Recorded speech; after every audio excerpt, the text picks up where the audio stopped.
ભાઈએ એના પાડોશીને પૂછ્યું કે તમે રોજ રાત્રે ખળખળાટ હસતા હોય છો, આ ખુશી જીવનનું તો શું રહસ્ય છે તમારા? એટલે પેલો પાડોશી કે એમાં રહસ્ય એવું છે કે રોજ રાતે કે બૈરું ઝઘડન કે એક ચંપલ મેલન મને છૂટું તો વાગી જાય તો એ અને ના વાગે તો હું હું બસ ઓમ જ અમારે ચાલ્યા કરસ. બેંકની અંદર બેન રોજ બેહવા માટે આવે એટલે કે કેમ બેન તમે રોજ બેસવા આવો છો?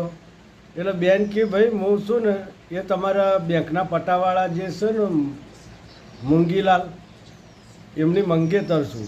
તો કે તમે બેંકમાં શું કામ આવો છો?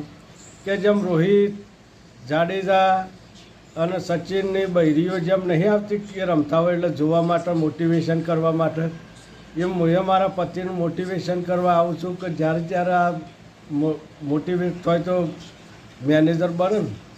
એક વિદ્યાર્થી મેડમને કે મેડમ હું કેવો લાગુ છું? એટલે મેડમ કે સરસ લાગસ તું. એટલે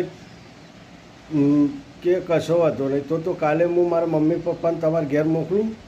મેડમ ગુસ્સે થઈને શું બકવાસ કરું છું કે નલાયક, કે તમે બેન શું યાર કે જેમ કે ટ્યુશન માટે મોકલવો છે કે એવું છે કે તમે વોટ્સઅપ જોઈને બગડી ગયો.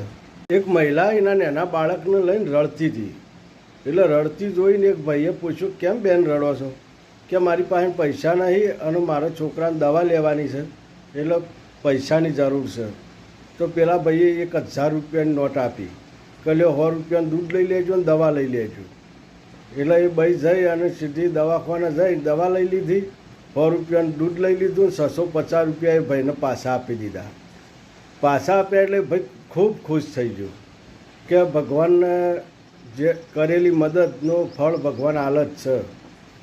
કે જો અમારી 1000ની નકલી નોટ ચાલી જઈ, ડૉક્ટરના પૈસા મળી ગયા, છોકરાને દૂધ મળી ગયું, દવા મળી જઈ અને આપણને 650 મળ્યા. આ તો કે ભગવાનનો પાર મોન્ય એટલો ઓછો છે.